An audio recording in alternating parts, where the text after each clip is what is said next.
Testing. Hello. Just getting the feed up and running.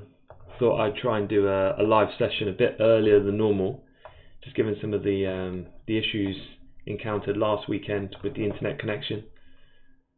So just seeing if anyone comes online. We'll give it a minute or so. So I hope you're all having a good weekend. A couple of charts I've got marked up. My intention is I'm going to go over all of these. I kind of annotated some of the charts for some key levels, a couple of ideas that I'm looking at for the week ahead, and then we can discuss the calendar as well of all the different types of risk events from a fundamental perspective. So hi Rob, nice to have you with us. Let me know whether you can hear me okay, Rob, and whether the feed's coming through smooth, both the video and the audio.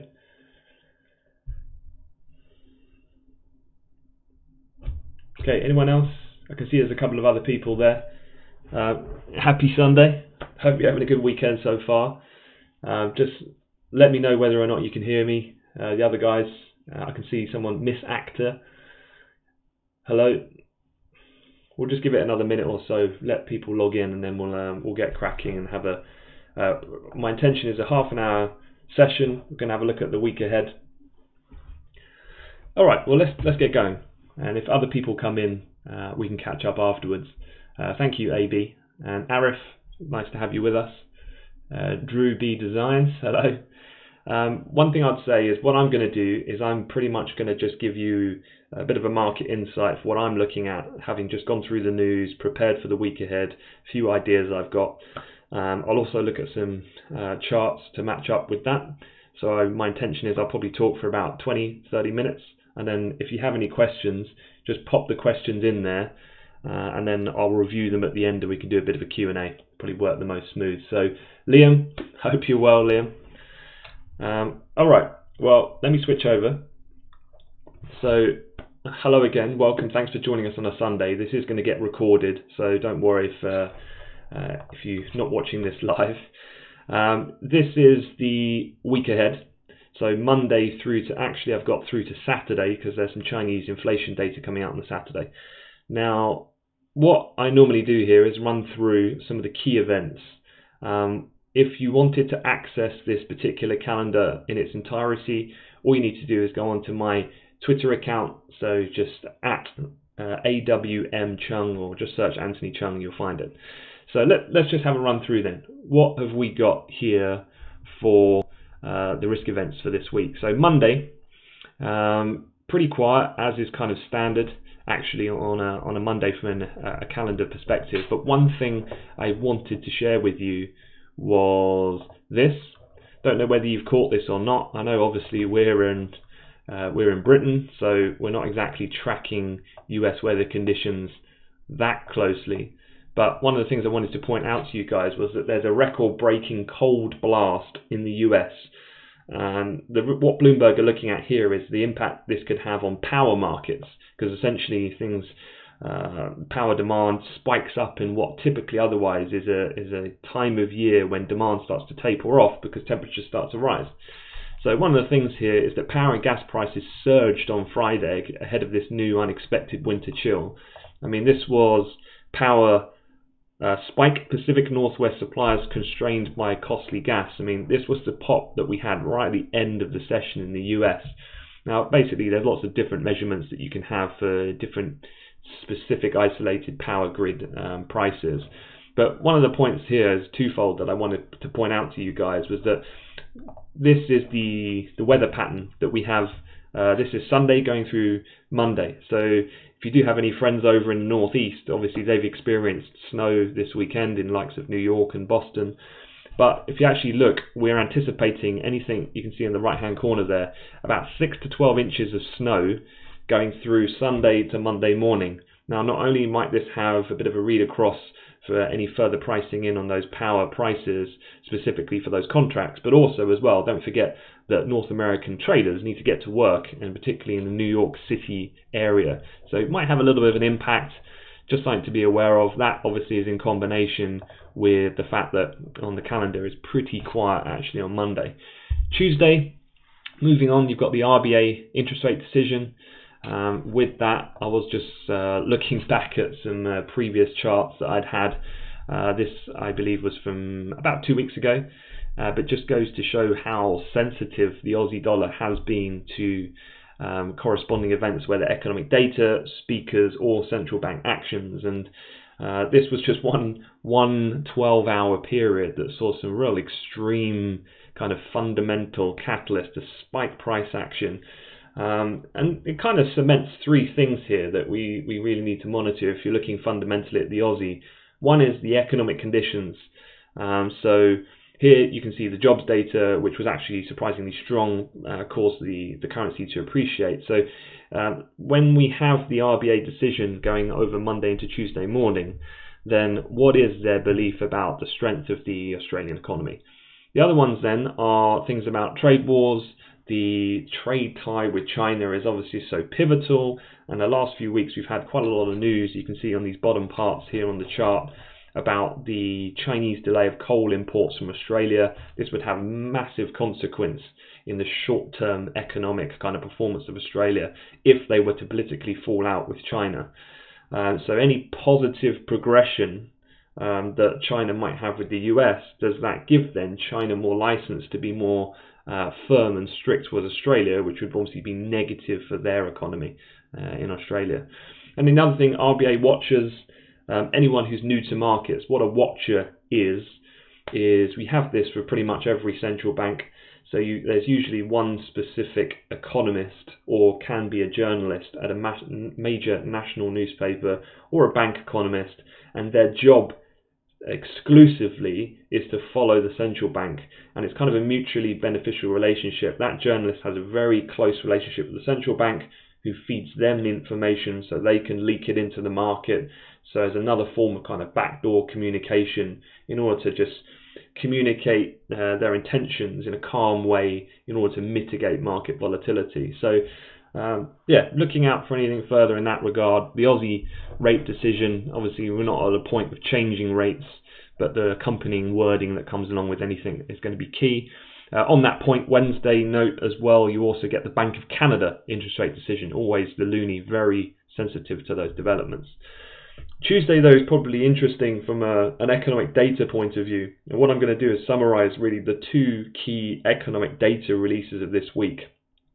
Come from the US and come on Tuesday and Friday. So Tuesday, you can see there you've got the various service PMIs coming out of Europe and the UK. The UK obviously will be quite an important one, at least to ascertain how much is this Brexit uncertainty still weighing on the UK economic performance. But it's the ISM non-manufacturing PMI which will be very interesting. If you remember, retail sales, the last report in the US was an absolute disaster in that respect. So interested to see, does it hold up? Then on Friday, if we just skip down to the bottom, of course, we get the delayed US non-farm payroll release. Now remember, non-farms normally comes out on the first Friday of the month.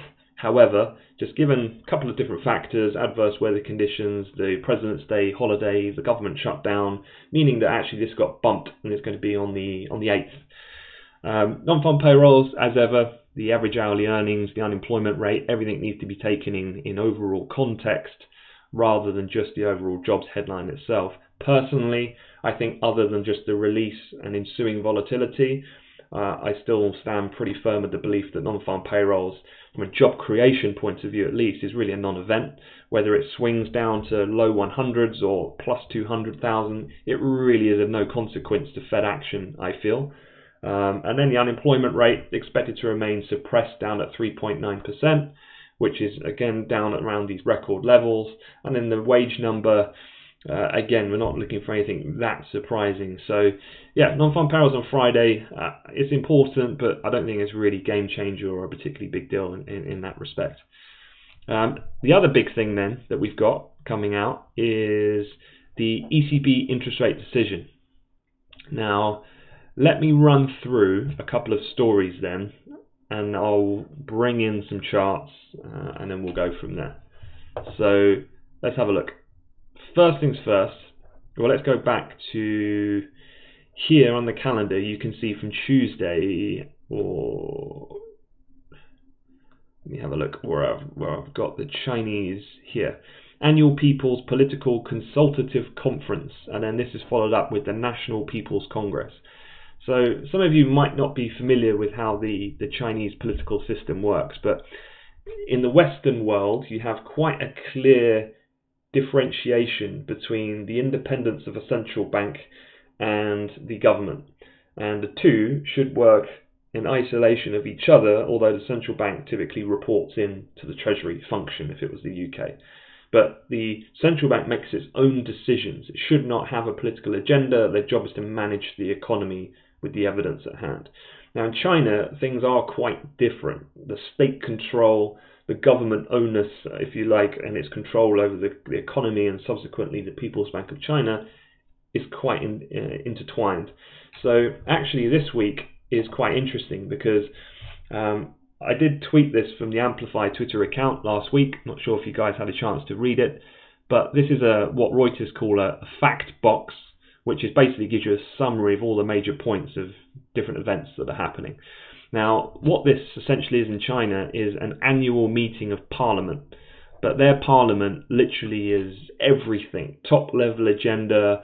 They'll discuss things like new foreign policy investment law, new economic actions that might be warranted, everything and anything. But these are the people who really rubber stamp anything that goes through into official policy. So actually it's quite an interesting event. I'm not looking for one isolated big thing, but given the emphasis there is at the moment on the Chinese economy, any further signs that China is looking to do one, which is take more forceful action to support their economy, which they have been doing since the turnaround in markets since the beginning of the year.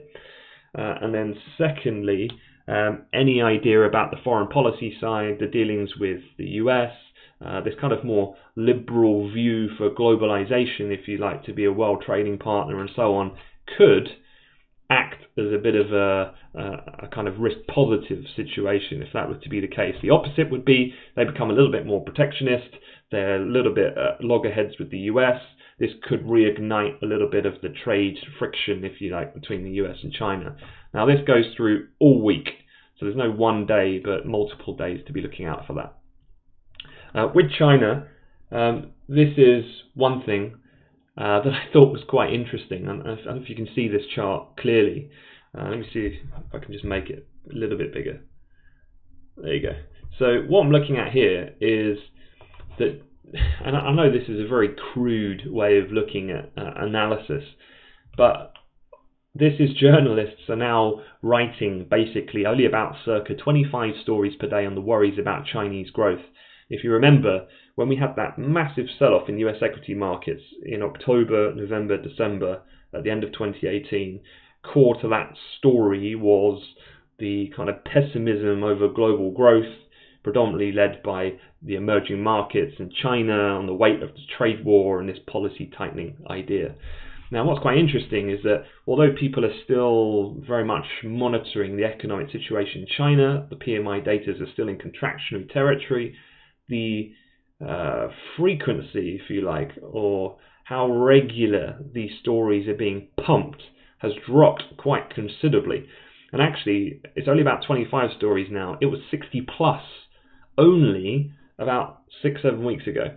So what Nordea, which is a bank, their research desk was suggesting with this graph is, have we reached peak China? Now, an amazing thing here is the behavioral finance.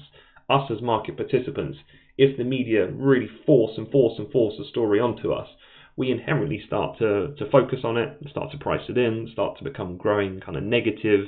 It's kind of that echo chamber, if you like, of information. The point being is has the market now moved on to some degree? And things have definitely stabilized in China, but I just thought it was a really interesting graphic.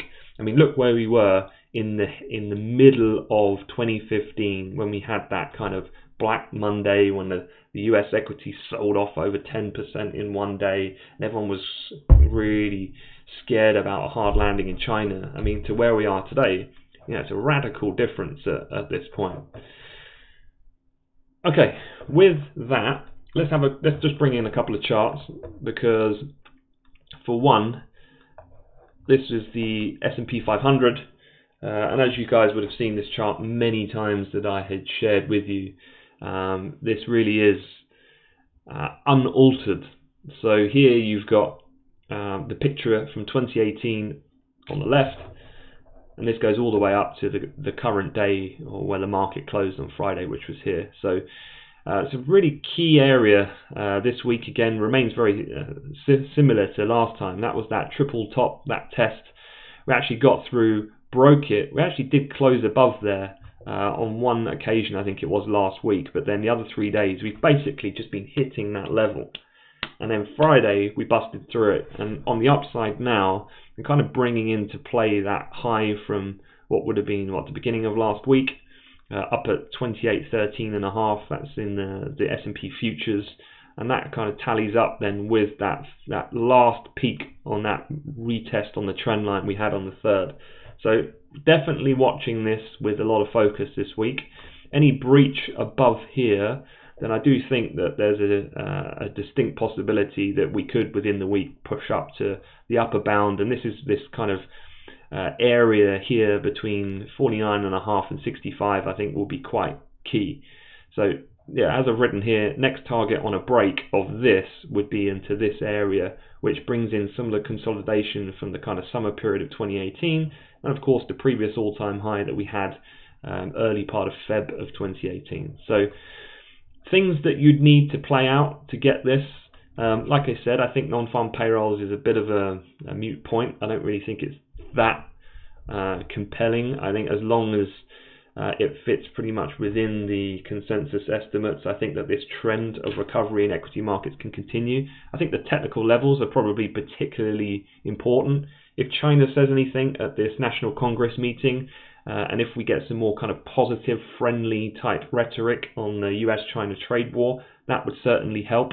And I'm going to show you Trump already has been, again, laying into Jerome Powell, saying he wants a weaker dollar, he wants a more expansive monetary policy, because Trump knows that politically a firmer stock market is definitely favourable for his political agenda, of course. On that side, talking of like growth and I guess China and data coming out and so on, this was WTI crude oil, and again this is kind of a repetition of charts that we've shared with you before when we've done some of our weekend talks.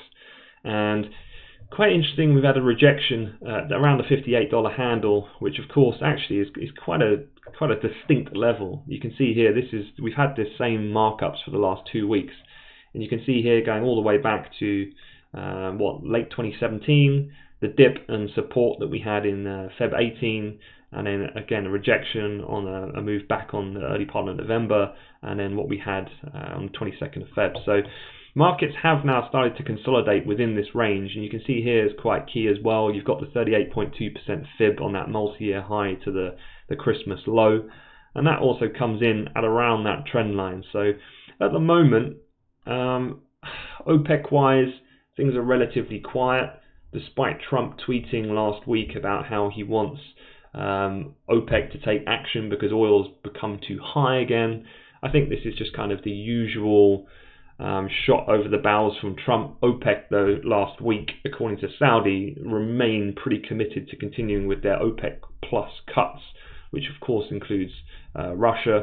The other side of this, of course, is US oil production hit a record of 12.1 million, but I think a lot of that has been priced in to some respect, so maybe don't have too much of a bias here. If anything, maybe it's a bit of a consolidation between this 55 to 58 handle might remain in play for the moment. I guess the trend line break could be interesting if that was to materialize, and from that point of view, that's exactly what we saw with gold this week. So here's gold, and this was that really firm trend line that we've been watching, multiple tests going through Q4 of 2018, and we broke that last week, and you can see just how powerful the move was. And I mean, gold is one of those assets, if you are new to trading, where when we break key levels, when there is a fundamental kind of catalyst in step with that, the market can really move very quickly. So the break of that saw, drop. I mean, that's a one-day change, don't forget here, that we had at the end of last week, and we were trading around a 1320 handle the day before that, and then we just busted through 1300. Obviously, it adds probably to the momentum of the trade when we break a round figure, and 1300 definitely has played psychologically a level of importance over time, as you can see even in the beginning of the year on both resistance and support. And so we snapped back down, and we're kind of consolidating now just below the figure. So downside targets, if we did remain heavy, and let's say equities still kind of push higher, and if the Fed maintain, although they're dovish but don't become any more dovish, let's say the non-farm payrolls data is pretty in line, ISM non-manufacturing is basically in line and not spectacularly weak, because if it was weak and the dollar gets knocked back down, well, that could help support gold back up higher again in that respect. So yeah, interesting moves that have been occurring in gold lately. Okay, a few other stories. Obviously Brexit, can't go a weekend update for you guys without talking about everyone's favourite or not favourite, most tiresome topic, which of course is Brexit. So here it is. This is the latest coming out of the Sunday Times. So remember, if you are tracking Brexit news and you're going to look to potentially, if there is any opportunity to trade the pound, when we reopen on Sunday night, it's the Sunday national press that normally has the best rumours, the latest updates and so on, in addition to Twitter. Now, the Sunday Times has reported that pro-Brexit hardliners among PM May's Conservatives have outlined conditions for supporting her plan for leaving the EU, the clearest sign yet that they're prepared to fall in line. Now, this isn't really new. This is very similar to what we had in the middle of last week, when Jacob Rees-Mogg, obviously the main spearhead force behind the European Research Group, has said he's basically softened his stance. Interestingly, now that it seems ever likely that Article 50 might get delayed, and the parliamentary vote now, there's a strong possibility of no deals being removed, these hardline Brexiteers are basically being forced into either you accept my deal, Theresa May's deal, as it is with some very minor tweaks on the legally binding part on the backstop, or you run the risk of not having any Brexit, i.e. no Brexit. We go down that route where no deal is removed, and then we get maybe a second referendum, a new general election. And if you're a Brexiteer, I'd rather take something than nothing.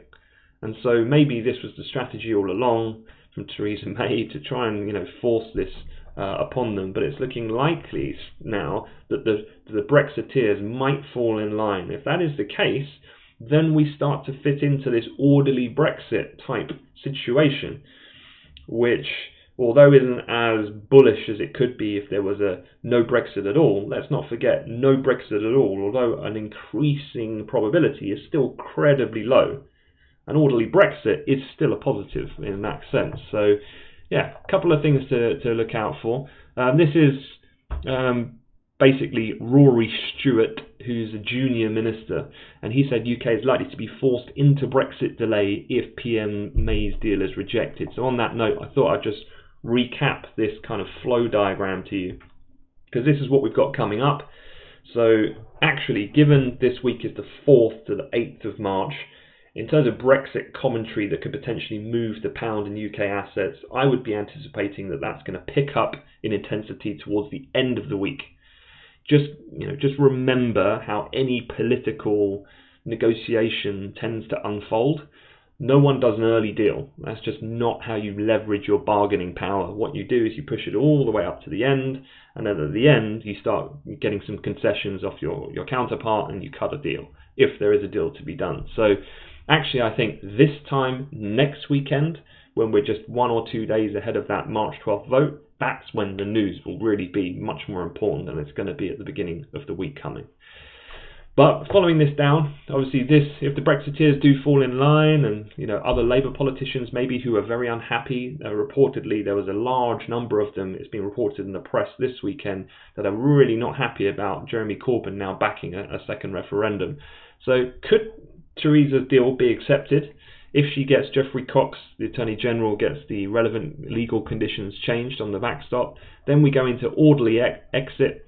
This then gets final sign-off following the chain down on the right-hand side, and then that's ready for signing off by European and British politicians for March 21st, 22nd.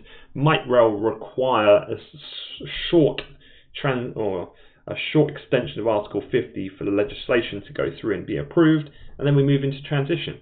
So that would be your orderly Brexit situation. The opposite side is we go back to what we've had on the two prior occasions. May doesn't get what she needs. The deal gets rejected. Not enough people back her. And then we go to this already approved amendment from Yvette Cooper, where the vote on a no deal. Now, vote on no deal gets no deal rejected. We then go to the vote on the extension. The extension then gets accepted, and then we go for delay sign off in that summit, and Article 50 is extended. Now, on that point, something which I did cover briefly with some of you last week, but I thought I'd recap for any of those who hadn't or didn't join us for a previous session.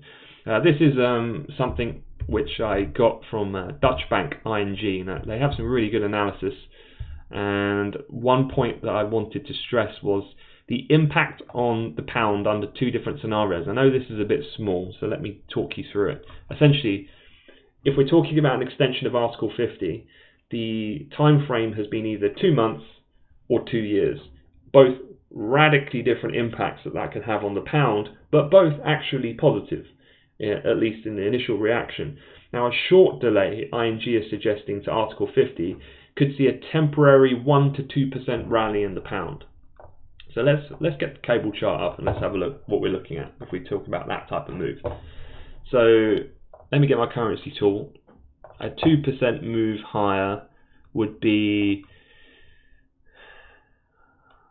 what are we looking at? Well, let me go on to a daily continuation, and then that'll make a bit more sense. We can look at the longer time frames. But a 2% appreciation from where we are, that's going to take us up to, let's say, 135 handle.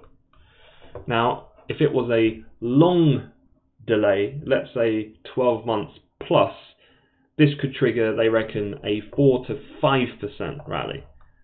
Now, that would take us up to, we're looking at nearly the 139 handle. So if you're looking at two different scenarios, this would be the short extension here, coming up to levels not seen going back to what the April-May part of 2018. Anything above that, 138, and you can see really this is quite a key level. So if I bring into shot that would be an area of definitely significance. That encapsulates then the 2017 high, where we bounced off and found support in this kind of zone, if you like. So a push above there, and the 137 handle no doubt would see another kind of launch higher. And so, you know, really strong, powerful moves. The interesting thing here is that, yes, if you have access to information quickly, if you're an experienced trader, when you can think on your feet, you can scenario build but execute under kind of tight time frames and manage your trades and risks accordingly, then you can take advantage of a lot of this intraday volatility. However, this being said, there's a big fundamental change happening with Brexit that's coming up, and actually this pound is going to respond in kind, because what about if we have a no deal? Everyone keeps taking that off the table, but if we did have a no deal, don't forget the pound now has rallied from its lows at the beginning of the year 6.5%.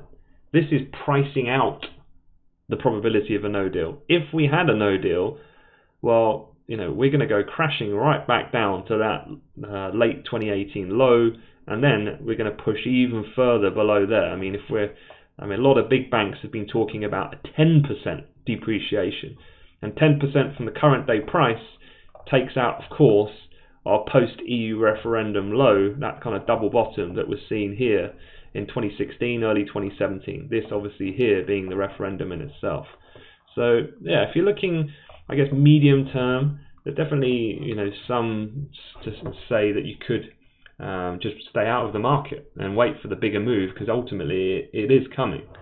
Now, from an intraday or a weekly perspective, what I've done here is this is now zoomed in, and all I'm looking at here is basically the chart is late Jan on the left and February on the right. Now, you've got this trend line that's been forming since February 15th. We got a retest on the 22nd, and we had a retest at the end of last week. So that's quite a key level, I'd say, I'm watching of price action as we get the week underway.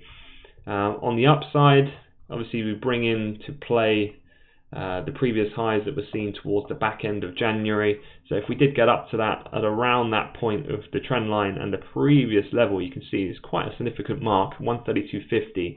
Interested to see how the price reaction plays out here. Any breach of that trend line and a pullback, much like in the way the gold moved, be looking back down again, scaling to here and then to here, which brings in some of these other areas of interest as well. Now, what I've tried to do is put down the bottom here a couple of key things that I feel will be drivers for the currency pair in cable this week. So you've got no real major UK data. You've got the UK service PMI. That's probably the main one if I was going to update that text. Brexit watch, again, latter part of the week I feel is going to be more important. End of the week, likely more rumours. And then really, for me, the cable trade is going to be a lot of it deriving from the dollar, particularly with ISM non-manufacturing on the Tuesday and US non-farms, any short-term movement which might correlate with the timing to break some of these technical levels on that trend line, for instance, could well be just that catalyst to see some ensuing price volatility. Okay, a few other things just to quickly run you through, and then I'll take some questions if you have any. This is the ECB. I tweeted this just a short while ago. So on Thursday we have the ECB interest rate decision. Currently, as you know, we're not expecting any change in rates. Completely, it's not about interest rates. It's about the press conference with Mario Draghi. And particularly important this time round is the ECB give their latest macroeconomic projections. What this is, in short, is they give you projections for what they see about growth, what they see about inflation, and from that we can start to derive what we think the corresponding monetary policy will be over that time horizon. Now, the current communication, because remember, these updates from the forecast only come every quarter, of 4 of the 8 meetings, and they said they're going to pledge to keep interest rates on hold at least through the summer and as long as needed. So what they've suggested before, in a few months ago at the end of last year, was that they're going to keep basically interest rates as they are and then look to hike them, having ended QE much later in the year, more circa September, October, after summer. Now, everyone is aware that that's probably very unlikely to be the case. Markets are not pricing an interest rate hike in Europe till well into 2020. So actually, correspondingly, we're looking for a downgrade to the outlook for growth and probably inflation. Now, the last time we had these projections was in December, so this is the purple bar. This was what they saw for Q1 of this year, Q2, Q3, Q4. Now, the Bloomberg economics, so this is their own one, and this is the economist consensus. So Bloomberg basically calling up all the major economists at the top banks. What do you think now, mapping it against what you thought in December? And look how the deterioration in growth expectations has dropped, and it will continue to do so as we go out through this year. So a lot of this, I think, has been priced in. But if there was one word of advice I'd give you for trading the ECB decision this week, obviously there's going to be questions about, in the Q&A, what does Draghi think about the slowdown in the economy, what's the impact of the trade war, and so on. But it's the projections. We're expecting them to be downgraded. The question mark now is, well, how significantly, how large is that downgrade, or how not large it is, and actually could it be a hawkish surprise? And yes, they've become more pessimistic, but maybe the market's got a little bit carried away about the doom and gloom. So that's going to be the key decisive factor, I think, if you're trading the euro, those types of assets. A few other things just to round off. I just thought I'd mention this. I thought, I don't know why I'm surprised by this type of headline, but Donald Trump said yesterday he renewed his criticism for Federal Reserve head Jerome Powell. He said the central bank's tight monetary policy was contributing to a strong dollar and hurting the United States' competitiveness. So this, of course, comes after Trump was accusing China again of being a currency manipulator last week. yeah, hard to see how this isn't currency manipulation. But he's heaping the pressure back onto Jerome Powell, of course. Powell obviously did change tact in January, but let's not forget that did come amid an absolute stock market rout where he probably felt he had to respond with a communication change to become dovish. Trump saying this, I don't think it's going to really make too much of a big deal, but it's just interesting. Trump, if you remember, he's been tweeting now against Powell and about the dollar, and last week he was tweeting about the price of oil. So, regular course of business, I guess, if you're US President Donald Trump. Okay, so that is it for my kind of market wrap, if you like. So that's the week as a whole. As I said, jump on my Twitter account if you want to see that in whole. Let me just show you. This is my Twitter account. So any of those who don't already follow me or the Amplify account, this is the handle, just at @AWMCheung. I generally tweet not a huge amount, maybe 3 or 4 times a day. The Amplify Twitter account is called Ask Amplify. Definitely recommend that for the morning. So every morning at roughly about, I guess, 6:45 in the morning, I'll start tweeting some of the key stories that have come out. So the MSCI reweighting of the Chinese edition of domestic stocks on Friday, what Vince Cable is saying about potentially teaming up with the Independent Party, newly formed in the UK, Jerome Powell, so on and so forth. Quick few things then before I push on, and then I'll take some questions from you guys. This is the Amplify website. So when you come to the Amplify website, you'll be presented with some different options depending on what your needs are. So we basically Amplify. We teach individuals how to trade. Now these can be from people who are complete novices all the way up to people already working at the bank in potentially back or mid office who want to be looked at for a potential front office role, and so they need some proprietary trading experience, for example. So we have a trader section, we have a student section, which we have for an internship program we run over the summer for 4 weeks, where we do a lot of the bank simulations that would be done at Deutsche Bank, at Morgan Stanley, Citi, HSBC, and so on. We're involved in their training, and so we do that as a course as well, specifically for students. And then there's an institutional one for any corporate clients. But for you guys, probably traders is the most relevant. So if you are looking at this for the first time, if you go onto the trader tab, this will be the trader page. If you scroll down, you can actually type in your address here. So say me, Cheung at hotmail.com or amplifytrading.com, should my work email. If you sign for that, basically every Monday, myself and my colleague Sam North, who's our kind of main technical analyst and he's one of our senior traders, we'll put together a strategy report Monday morning and we send that out on a free distribution list. So if you would like that, just pop your email on here. I'll put this link into the chat room now, and then you can get this weekly strategy report. So if I click on that, see if how quickly it opens up, and then you can see what we wrote last week to give you a bit of an idea. So here we are. So yeah, weekly calendar recap. You get a macro overview. So normally it would be me writing just generally my fundamental thoughts for the week ahead, and then Sam gives his technical view where he'll look at all the different charts. So here's the S&P key levels he's looking at in cable, in gold, in WTI crude, and then actually we get trade ideas from each member of our team. So Saif Ali, who's one of our senior members of the team, what he's looking at, Charlie, Tomassos, and Sam himself, you can see here his kind of recommendations for potential trade ideas. So yeah, you can sign up for that. That's free if you want the strategy report. Otherwise, if there is anyone who's in close proximity to London, we have free kind of workshops that we run every 2 weeks on our trading floor in the City of London.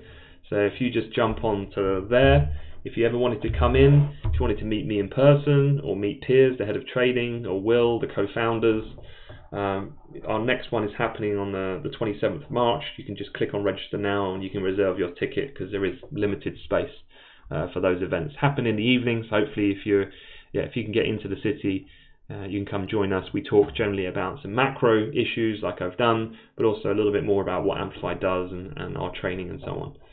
And then if you are interested at all in our courses, you can see here, there's the registration for the introduction kind of seminar, which is free, or otherwise we have two different things I can quickly show you. We have a 1-week training program.